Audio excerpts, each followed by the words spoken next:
નવરાત્રિ અને દિવાળીનો પર્વ હોય, બજારમાં જે છે ખરીદીનો માહોલ જામે છે અને આ સમયે તમે પણ માની લો કે 32 ઇંચ કરતાં મોટું એલઈડી ટીવી કે ફ્રીજ લેવા ગયા છો અને તમને 22 સપ્ટેમ્બર પહેલાં જે ભાવ હતો એ જ ભાવે દુકાનદાર વસ્તુ આપે છે, તો તમે જે છે નેશનલ કન્ઝ્યુમર હેલ્પલાઇન નંબર 1915 ઉપર કમ્પ્લેન કરી શકો છો.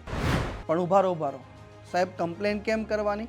કારણ કે 22 સપ્ટેમ્બર 2025થી જીએસટીના નવા દર લાગુ થઈ ચૂક્યા છે.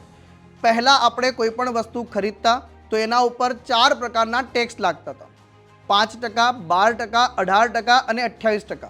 22 સપ્ટેમ્બરથી જે છે માત્ર 2 સ્લેબ એટલે કે 5% અને 18% લાગી રહ્યા છે.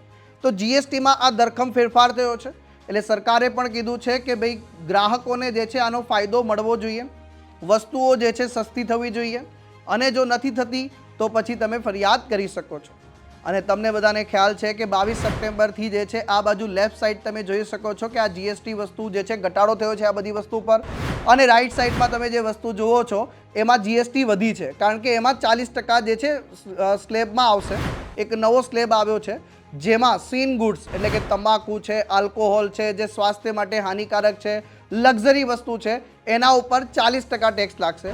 તો આ રીલને સેવ કરી લેજો અને ખાસ કરીને જે છે નીચે અહીંયા તમે સ્ક્રીન પર જોઈ રહ્યા છો આ હેલ્પલાઇન નંબર અને જે છે વેબસાઇટ છે કે જો તમારી સાથે પણ આ પ્રકારે વધારે ભાવ લેવાવી રહ્યો છે તો તમે જઈને ફરિયાદ કરી શકો છો.